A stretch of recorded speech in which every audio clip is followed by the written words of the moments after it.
Je sais que tout ça doit te paraître étrange, mais je ne peux pas t'expliquer. Je peux pas savoir qui vous êtes. Je ne veux rien savoir. Choisis la pilule rouge, tu restes au pays des merveilles.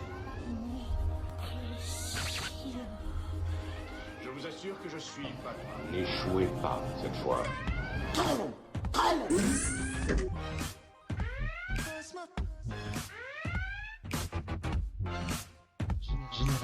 Génération Geek. Génération Geek. Fuyez, pauvre fou. Bonjour ou rebonjour à tous dans ces émissions Génération Geek consacrées à la médiation numérique en Basse-Normandie dans cette belle médiathèque de Mortagne-au-Perche qu'on remercie encore une fois de nous accueillir. Vous pouvez nous retrouver, vous le faites peut-être actuellement sur le site du Bige, bige-horn.com, également éventuellement sur le site de la médiathèque de Mortagne-au-Perche. Et puis si vous êtes en train de nous écouter sur RCF 61, sachez que c'est la deuxième émission de cette série et qu'à Mortagne vous pouvez écouter RCF sur 91.7. Alors on a des running gags dans cette émission et l'un des running gags c'est effectivement que le micro de Xavier ne soit absolument jamais ouvert. Xavier, tu t'autorises à penser alors, Ouais, vas-y. on fera des remerciements à la fin de l'émission de tout ce qui marche pas. Et on pense aussi aux gens qui vont peut-être nous écouter dans le Calvados, car mes confrères de RCF Calvados ont aimé cette émission-là et ils vont sûrement la diffuser, j'espère. Donc pourquoi pas. C'est une émission interdépartementale, peut-être bientôt interrégionale. Mais on parle de avec- Basse-Normandie, donc Bien sûr. Et bientôt Normandie. Alors, tour de table rapidement, pour ceux qui n'étaient pas là, pour ceux qui nous rejoignent, qu'on puisse avoir le nom sur le visage de chacun de nos invités. Jérôme, qui est à ma gauche, Jérôme Lamache, tu es animateur pour l'ensemble des animateurs finalement de ce réseau médiation numérique en Basse-Normandie. Quelle est la fonction exacte ? Donc effectivement, Fabien, je travaille au Conseil régional de Basse-Normandie et j'anime, je coordonne le grand dispositif médiation numérique avec près de 150 animateurs sur ce réseau. Donc il y a évidemment fort à faire et ce sont des belles expériences que l'on mène comme celle-ci aujourd'hui. Alors, on a toujours Marjorie et Xavier qui sont bien sûr en plateau pour Génération Geek. On retrouve Evan qui était là tout à l'heure, puisque son vrai prénom n'est pas Pavel, mais c'est Evan qui est médiateur à l'EPN de Pont-l'Évêque, c'est bien ça ? Tu as tout dit. Donc Pont-l'Évêque, situé dans le Calvados entre Lisieux et Deauville. De toute façon, si je fais une erreur, t'en feras pas un fromage. Et Guy, du coup, qui est animateur aussi, Alors, quelle est ta fonction ? On sait que tu travailles à la médiathèque de Mortagne-au-Perche. Quelle est ta fonction sur la médiathèque ? Ça a été un grand débat, ma fonction. Alors aussi, comme on a vu lors de la dernière émission, entre animateur, médiateur. J'ai été médiateur numérique, mais finalement, je m'occupe dans la médiathèque de la partie image et son et du numérique. Donc, tu mets ce que tu veux devant, chargé de ce qu'on veut. Image et son et numérique, ça me va bien. Et à l'origine, tu as une formation qui est plutôt autour du cinéma ? Je suis en effet diplômé en cinéma au niveau universitaire. Puis après, j'ai fait pas mal de choses différentes. Je me suis occupé de projets informatiques chez Mondial Assistance aussi.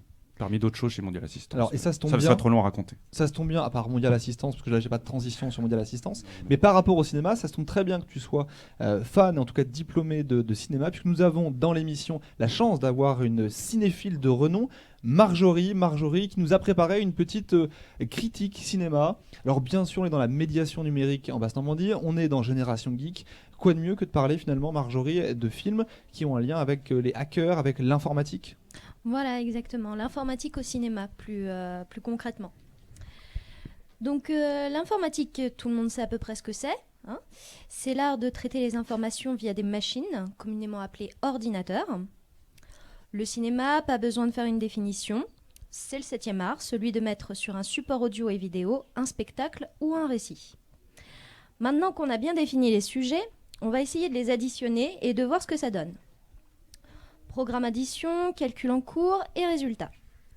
Il semblerait que l'informatique au cinéma, ça existe déjà. C'est pas mal ça. Ça donne quelques films plutôt sympas, plutôt extraordinaires, regardables en somme. Si vous le permettez, on va aller consulter l'historique, histoire d'en savoir plus. Et on commence avec des films qui datent pas d'hier.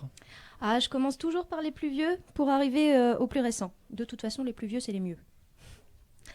Premier résultat, 2001, l'Odyssée de l'espace. C'est un cadeau pour Xavier, ça, les plus vieux, c'est les mieux ? Non, je parle de cinéma là, je me permettrai jamais. je pense que c'est même un cadeau pour toi parce que c'est ceux que tu vois jamais. Hein. C'est vrai. Voilà, c'est plus ça. C'est ceux qui passent tard le soir en fait. Aussi. Alors, 2001, l'Odyssée de l'espace. Oui, je sais. Pour ceux qui écoutent souvent cette chronique, j'ai tendance à en parler beaucoup de ce film. Faut dire aussi que c'est un chef-d'œuvre. Et c'est pas peu dire. Un peu comme Terminator, on est au-dessus. Ne commence pas avec Terminator, je te vois venir. 2001, l'Odyssée de l'espace, donc. Film de Stanley Kubrick, sorti en 1968 et relatant l'évolution de l'espèce humaine à travers les âges de la guerre du feu jusqu'à la vie dans l'espace, contrôlée par ordinateur. Je sais, je me répète, mais un grand film, vraiment. Vous avez le droit de ne pas aimer les 20 dernières minutes d'images psychédéliques, mais le reste du film, vous ne pouvez qu'adorer. Ce qui est assez marrant, c'est que Stanley avait déjà imaginé, en 1968, que dans un futur proche, l'informatique nous serait essentielle. Le fait est qu'il n'avait pas tort, le Stanley. Il avait même grandement raison. Quelqu'un m'explique comment on fait pour aller dans l'espace si on n'a pas un ordinateur sous la main ? Eh ben, on peut pas. La preuve que l'informatique est bien présente dans nos vies. Le cinéma l'avait prédit. Jérôme, c'est une des missions de la médiation numérique en Basse-Normandie, ça, d'envoyer des hommes dans l'espace ? Une mission pour demain, peut-être. Non, pas de projection si loin. Déjà irrigué sur le numérique, sur le territoire, je peux te garantir, Fabien, c'est un sacré boulot. D'autres films, du coup ? Oui. Un deuxième résultat, Tron, de 1982, réalisé par Steven Lisberger. Un film rebooté récemment. Rebooté en 2010, effectivement. On a dit pas de jargon, Xavier. Rebooté, ça veut dire quoi ? Qu'ils ont refait le film parce que les techniques actuelles permettaient de faire un traitement de l'image plus agréable, plus approprié à la nouvelle génération. Un reboot, quoi. Je tiens à dire que ce reboot-là, même si l'image est très jolie, le film original est quand même mieux. Alors c'est pas totalement un reboot parce que c'est même plutôt la suite du premier Tron. Effectivement, mais ça ressemble fortement à un reboot quand même. En tout cas, en 1982, c'était un moment historique, car pour la première fois de l'histoire du cinéma, des hackers apparaissent à l'écran. Parce qu'en fait, Tron, c'est une histoire de hacker, quelque part. Un programmateur de jeux vidéo qui va se faire voler son projet et qui va tenter de le récupérer en piratant le réseau informatique de son concurrent. Sauf que, pas de bol, une intelligence artificielle va l'envoyer à l'intérieur du réseau informatique. Pour sauver sa vie et celle de ses amis, le héros va jouer physiquement aux jeux vidéo du réseau qu'il a infiltré. Pour le reste du film, pas de spoil, vous n'avez qu'à aller le regarder. On retrouve plein de bons sujets dans ce film. Les hackers, l'informatique, l'intelligence artificielle prenant le contrôle de ce qui l'entoure. Mais le film nous laisse scotcher parce que pour une fois, on voit l'informatique de l'intérieur. C'était assez spectaculaire en 1982. Évidemment, ça l'est beaucoup moins aujourd'hui, mais pour ceux qui ne l'ont pas vu, s'il vous plaît, allez faire une séance de rattrapage. Est-ce qu'on a d'autres films sur l'informatique qui montrent peut-être pas les entrailles de l'informatique, mais voilà, quelque chose d'assez spécial sur l'informatique, et pas l'informatique comme finalement les médiateurs numériques l'entendent derrière leurs claviers, leurs écrans? Et bien justement, j'ai un petit film sur un hacker là tout de suite. En 1983, War Games de John Badham. Un adolescent va pirater le réseau informatique de la défense nucléaire des États-Unis. Dit comme ça fait un peu peur, mais en fait, ce film est à classer dans les comédies. Après avoir vu ce film et avoir bien ri, vous en viendrez à la conclusion que hacker, c'est pas bien. Ça peut mal finir. Ça peut même déclencher la Troisième Guerre mondiale, c'est vous dire. Un bon petit film à regarder pour passer un bon moment et pour réaliser que déjà dans les années 80, on se posait des questions sur les capacités des hackers et de l'informatique en général. Un grand film aussi sur l'informatique, c'est peut-être Matrix. Alors, pour revenir à Wargame. War Games. Ouais, sur l'intelligence artificielle. Parce qu'en fait, c'est un robot qui joue contre les humains, comme un peu à une époque Kasparov contre la machine pour les échecs, qui prend le contrôle en fait, et qui lui déclenche limite la Troisième Guerre mondiale. Donc il y a aussi une réflexion sur l'intelligence artificielle. Matrix, j'y viens donc. L'historique s'emballe soudain à la veille du 21e siècle, parce que Matrix vient d'atterrir sur nos écrans, et avec lui quelques débats sur le réalisme de ce film. Science-fiction ou réalité ? Qui ne s'est jamais posé cette question ? Suis-je réel ou suis-je dans la matrice ? Réponse, personne. Tout le monde a un jour psychoté sur cette idée. Mais si, on ment pas là. Matrix, donc, des frères Wachowski, sorti en 1999, Matrix Reloaded en 2002 et Matrix Revolution en 2003. L'informatique dans toute sa splendeur, sa complexité et ses dérives. Jusqu'où peut évoluer cette chose que nous avons créée et qui fait partie aujourd'hui de notre quotidien ? Je sais, je pose des questions un petit peu philosophiques. Mais n'empêche, les questions se posent, et c'est plutôt agréable de chercher les réponses en regardant un film intelligent qui bouge bien et à la réalisation sans tâche. Et je parle pas des acteurs. Keanu Reeves était vraiment pas mal à cette époque. Guy, un petit commentaire sur ces 4-5 films. S'il y avait lequel de vos films parmi ceux-là est votre film préféré, s'il y avait un classement à faire? Moi, je reste sur aussi 2001. On parle des films anciens, donc je reste sur 2001. Wargame, je l'ai vu il y a très longtemps, donc je m'en souviens pas du tout. Après, je sais pas si vous avez prévu de parler de The Social Network de Ça David vient juste Fincher. après. Eh bien, donc je vais me taire. Mais je reste sur 2001. Moi. 2001, c'est vraiment un chef-d'œuvre. Ouais. Le fameux film sur Mark Zuckerberg, The Social Network. Oui, le petit dernier pour la route. The Social Network de David Fincher, sorti en 2010. Impossible de ne pas parler de ce film alors que j'aborde l'informatique. D'ailleurs, comment aborder l'informatique sans parler des réseaux sociaux? The Social Network raconte l'histoire du plus célèbre des réseaux sociaux, j'ai nommé Facebook. Brillamment réalisé par David Fincher, mais en même temps c'est normal quand on regarde sa filmographie, le film nous montre un pan entier de la vie de Mark Zuckerberg, le créateur du célèbre réseau. Un film attractif, avec un bon scénario, de bons acteurs, et je vous ai parlé de l'excellence du réalisateur, non? Si, excellent, je pèse mes mots. Merci beaucoup Marjorie pour cette chronique. Les réseaux sociaux, la médiation numérique en Basse-Normandie. Sous vos applaudissements à la fin de la chronique, bien sûr. Parce que le public est très très timide, il ne faut pas hésiter. Les réseaux sociaux, la médiation numérique en Basse-Normandie. Une transition toute trouvée, Jérôme. Alors effectivement, Fabien, on s'intéresse beaucoup à la médiation numérique, aux réseaux sociaux dans la médiation, puisque c'est un vrai phénomène de société. On a entendu quelques noms tout à l'heure à travers l'intervention de Marjorie. Quelques mots sur cette médiation. En fait, depuis une dizaine d'années, la région, aux côtés de collectivités, s'engage pour essayer d'acculturer, faire profiter en tous les cas de tout ce qui se fait de bien sur le numérique et grâce au numérique. Le numérique pour bien vivre. Et donc, c'est un dispositif qui a permis aujourd'hui d'avoir un réseau d'une bonne centaine. Je crois que sur une précédente émission, Fabien, tu le disais, il y a un peu plus de 120 espaces publics numériques sur la région avec des professionnels, des médiateurs, des animateurs. On a d'ailleurs eu un chouette débat la dernière fois. Et peut-être que la différence entre un cybercafé et puis un espace public numérique, c'est ce volet humain. C'est-à-dire que l'ordinateur n'est qu'un outil et on apprécie d'avoir quelqu'un à qui poser une question, quelqu'un, une sorte de grand frère qui va nous accompagner. Et je dirais qu'on est tous un petit peu au même point quand les technologies arrivent, quand les Facebook arrivent, quand les Twitter arrivent. On les découvre tous un petit peu en même temps et s'il n'y a pas ces gens-là pour essayer de s'en inquiéter, pour essayer de trouver le meilleur, pour essayer d'expliquer aussi peut-être le moins bon et donner les bonnes clés de décodage. Donc c'est intéressant de pouvoir discuter avec ces différents espaces. Et ce réseau, je le disais tout à l'heure en introduction, sont près de 150 personnes qui œuvrent sur le terrain, donc ces médiateurs numériques.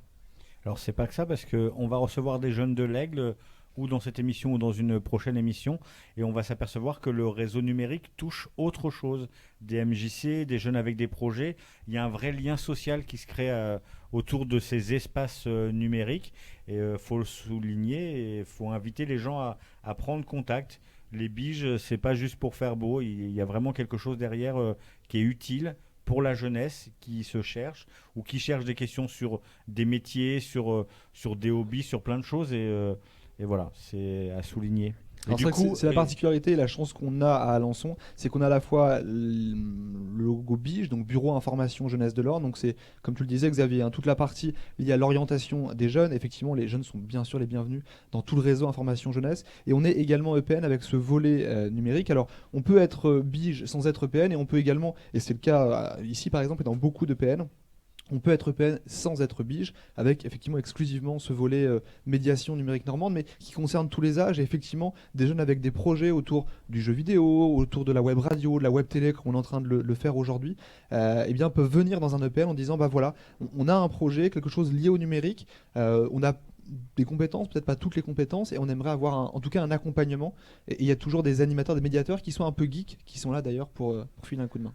Alors c'est très important ce que tu viens de dire Fabien, c'est qu'un espace public numérique, c'est avant tout quelqu'un qui est capable d'aider les jeunes. Si il n'y a pas des pairs pour les accompagner, on sait bien qu'un projet, en fait, il va aller au bout parce qu'il va être partager avec d'autres et que quelqu'un va susciter, mettre l'étincelle, souffler un petit peu sur la braise pour que la flamme continue. Alors, peut-être un petit exemple d'action avec les réseaux sociaux. La région a accompagné un de nos EPN à la fois concevoir et à la fois aussi à commercialiser dans une certaine mesure. Mais voilà, c'est un exemple avec un jeu de plateau sur les réseaux sociaux. Et la particularité de ce jeu de plateau, c'est que finalement on est un peu déconnecté de l'informatique et on va pouvoir jouer en famille, pouvoir jouer avec des grands et puis réfléchir au fait que quand je vais poster quelque chose sur un réseau social, eh bien, ça a des conséquences. Alors voilà, à travers des cartes de prudence, à travers des courriers non sollicités, on va pouvoir expliquer aux plus jeunes que voilà, comme dans la vraie vie, tout n'est pas si simple. Et donc ce jeu, vous pourrez le retrouver bien évidemment dans tous les EPN de la région Basse-Normandie et être accompagné en famille, donc avec les plus âgés, avec les papiers et les mamies, parce qu'on a quelques très belles expériences avec des grands-parents qui entendent parler de Facebook, de Twitter et des autres, mais qui n'ont jamais eu l'occasion de mettre le nez dedans. Et Facebook et Twitter mal utilisés, ça peut être très dangereux. Alors cet outil-là, c'est pour les particuliers qui veulent venir jouer éventuellement dans un EPN. C'est également pour les scolaires, s'il y a des groupes de scolaires ou des groupes de MJC ou autres qui veulent venir s'emparer de l'outil et avoir une animation autour des réseaux sociaux et la prévention autour de l'usage d'Internet, ça peut être possible. On va faire une pause musicale, on va se retrouver juste après la pause musicale pour parler encore cinéma, parler encore de médiation numérique normande. Et je crois que nos médiateurs qui sont en formation depuis 2 jours dans l'Orne sont prêts pour un incroyable blind test à la fois cinéma et culture geek. Et en musique, qu'est-ce qu'on va écouter, Xavier ? Alors en musique, récemment, j'ai découvert un groupe, je ne sais pas d'où, ils sont sûrement américains. Ils ont sorti quelques albums. Je pense que si vous avez en mémoire des petites vidéos que vous voyez sur Internet, c'est un groupe qui a fait une chanson en chantant sur des tapis roulants. Le système a été repris pour une marque de pastilles effervescentes. Je crois que c'est eux qui chantent. Ils s'appellent OK Go. Ils ont sorti un album qui s'appelle Hungry Ghost. Et on va écouter Upside Down and Upside et je reprends Upside Down et Inside Out. OK Go.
Inside down and upside up, you can feel it, feel it.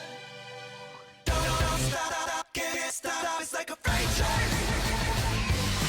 Don't stop, can't stop till you feel it going down. I wish I had said the things you thought that I had said. Gravity's just a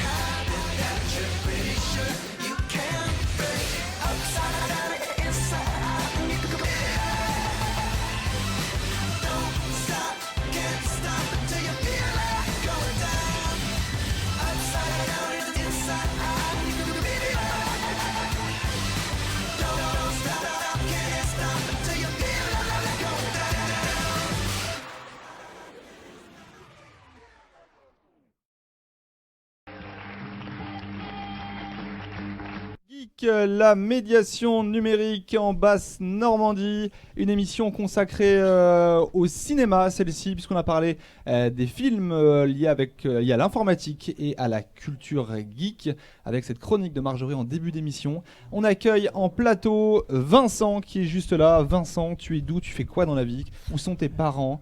Est-ce que tu peux faire un petit coucou? Est-ce qu'ils sont en train de filmer? Alors, mes parents ne me regardent sûrement pas. Ma mère est un peu loin et mon père n'a pas internet et n'écoute pas souvent la radio. Donc, et moi, je suis de la MJC de l'Aigle, donc je suis animateur multimédia à la MJC de l'Aigle. Et tu prépares un projet de web radio, je crois? Oui, un projet de web radio avec. Il y a le projet web radio et après j'ai d'autres fonctions à côté. On parlera de ce gros projet sur l'Aigle de web radio, web télé un peu plus tard et on en parlera dans l'émission prochaine avec Hugo qui arrive aussi en plateau. Hugo, bonjour. Bonjour, Hugo, de bonne humeur. Le Francis Lalanne de l'émission. Non, mais Hugo, je viens d'avoir un flash là. On me l'a déjà fait. Ouais, il n'y a pas les bottes. Hein. J'ai eu droit à Ibra aussi. Hein. Alors Hugo, Vincent, vous êtes venus nous présenter un blind test geek, voilà, avec des films de culture geek. Il y a une vraie grosse difficulté sur le blind test a priori, c'est qu'on doit trouver les répliques, c'est ça, hein, uniquement les répliques. Exactement, c'est la règle du jeu. Mais il peut y avoir des on dit musiques bien, exactement, c'est ça. Qui changent. On vous demande de trouver l'origine de la réplique. Alors, est-ce qu'on peut m'apporter un lot de buzzer, s'il vous plaît? Non, bien sûr, il n'y a pas de buzzer, d'accord, j'ai compris. Petit moyen là dans ces émissions. Alors, au cours des conversations, j'ai découvert que Jérôme il gérait de gros moyens pour la région. C'est-à-dire que s'il y a d'autres gens qui nous écoutent des différents EPN, il faut vite téléphoner à Jérôme pour organiser des journées comme ça en Basse-Normandie. J'ai des gros buzzers, c'est ça que tu veux dire, Xavier? Marjorie, t'es au taquet sur le blind test? Bah, comme toujours. Xavier, tu le sens bien? Non, pas trop. Pas trop. Alors on va faire un truc hyper simple, c'est que pour équilibrer bien les équipes, moi je vais mettre plutôt dans l'équipe à droite, celle qui va remporter le blind test. Alors on n'a pas de buzzer, du coup on le fait à voilà, c'est le premier qui parle qui a raison. On souhaitait arbitrer comme ça un petit peu. Il y a 2 arbitres, on est là. Xavier, Jérôme, une équipe. On souhaitait que tu participes évidemment, Fabien. Merci. Donc, en équipe avec la médiathèque d'Argentan et de Mortagne. Guy. Marjorie et Evan pour la 3e équipe. Et bah c'est parfait. Voilà. Alors on va rapprocher le micro de des bouches des 2 concurrents à chaque fois. Et puis les gars, on vous laisse faire. Ouais, un petit générique pour commencer.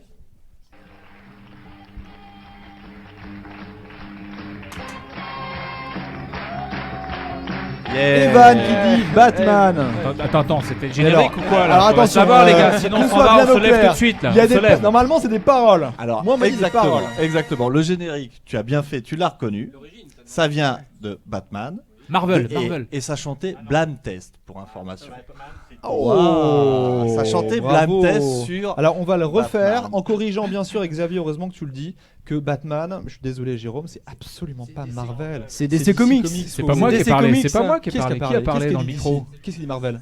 Et c'est le Batman des années 60 ou 70. Ouais, c'est On la en a série, déjà parlé dans c'est une la générique de la série télé des années 60-70. Ouais. Si vous l'écoutez, si vous écoutez bien, pardon, j'en bafouille, dans le générique, on retrouve une réplique effectivement de cette série Batman.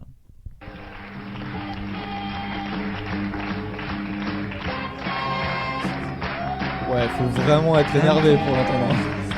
Alors la suite, c'est quoi? Bah, la suite, c'est simple. J'espère que vous êtes prêts, vous êtes au taquet, vous écoutez bien et ouvrez bien les oreilles. Voici le premier morceau. Star Wars. Alors, non, vous n'avez rien compris, c'est des non, répliques. non, ce n'est pas fini. On a demandé la réplique. Okay. La réplique. Je suis ton père. C'est le 5e élément. Bonne réponse au 5e élément. Alors les voix sont là, elles sont un peu faibles. Voilà. Bravo Marjorie. Il y a un petit piège. J'ai pas compris le concept. Alors le concept, on va vous le réexpliquer peut-être parce que Xavier comprend vite. Le concept. Il faut simplement lui expliquer longtemps. Il est très simple. Alors on a été un peu méchant. Il y a une musique et une réplique. Voilà, il y a une musique et une réplique qui n'a rien à voir. Et le but, nous, c'est pas la musique qu'on veut, c'est la réplique. C'est la réplique. Alors faut bien faire attention. Ouvrez bien vos oreilles. C'était quelle réplique du 5e élément? C'est quand il vient de gagner le voyage à Flintstone Paradise, le concours Gemini Croquette. D'atterrir dans l'avion. Extrait numéro 2.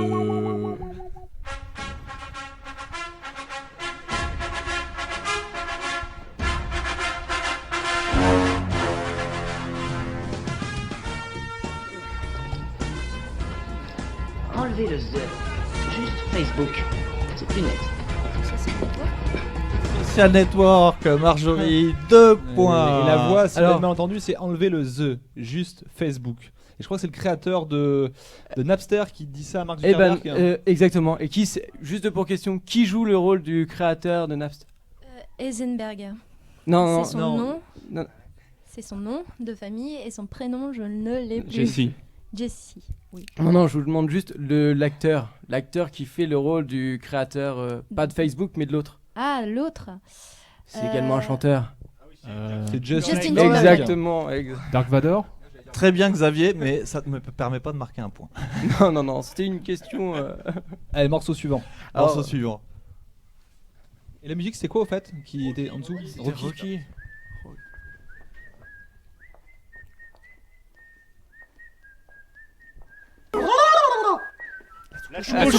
Bonne réponse à chevaux. Ah, sur la culture, allez quoi, 50, 60, 80 80. Ça a l'air tellement vieux la soupe aux choux. Et qui est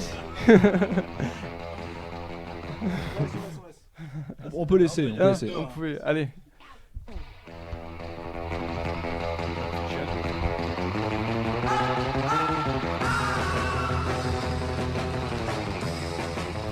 Je crois que je ne risque rien. Avec C'est le Hobbit, Seigneur des Anneaux. Non, mauvaise réponse. Pas de chance. Crotte de nez. Ah non, c'est Harry Potter. C'est Harry Potter. Et qui dit Dumbledore qui dit ça dans le 1 ou le 2. Il dit quelque chose du genre. C'est dans le- Voilà, sur le. Il mange des bonbons. C'est dans le 1, c'est au moment où Harry Potter se retrouve à l'infirmerie et il a eu des petits bonbons, les fameux bonbons surprises. De Bertie Voilà, Crochu, c'est ça. Et exactement. Dumbledore tombe sur un bonbon crotte de nez. Voilà, il n'y a pas de chance. Merci beaucoup, messieurs, pour cet incroyable blind test. Le temps passe extrêmement vite, malheureusement. On resterait bien encore toute l'après-midi, toute la soirée avec vous. On peut peut-être dire qu'on a gagné en fait. Fabien, non, parce on que en je crois que avait c'est clair. on avait un petit dernier de CEPA, enfin, qui permet de donner Alors, le vainqueur ultime. Juste, on met le dernier. Le blind d'or en mémoire Le à blind Philippe d'or. Corti, le D'accord. super méga banco. Ce qu'on va faire, c'est qu'on va finir là-dessus Bon, et après cool, la réponse, on balancera tout de suite le générique. Au passage, merci beaucoup à Jérôme Lamache pour cette explication sur ce qu'est la médiation numérique en Basse-Normandie. Merci à tous les invités, Vincent, Hugo, Guy, Evan et puis Marjorie, Xavier. On se retrouve pour la prochaine émission. Mais d'abord, ce blind test, le premier qui trouve la réponse gagne le super méga banco, c'est ça? Exactement. Merci Philippe Corti.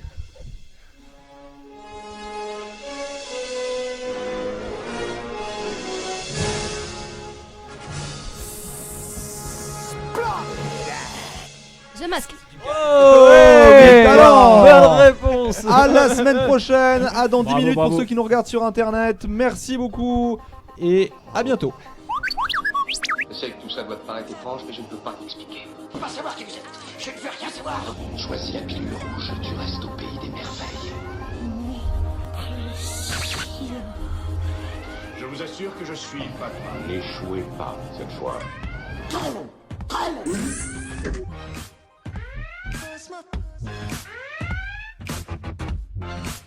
Génération Geek. Génération Geek. Fuyez, pauvre fou.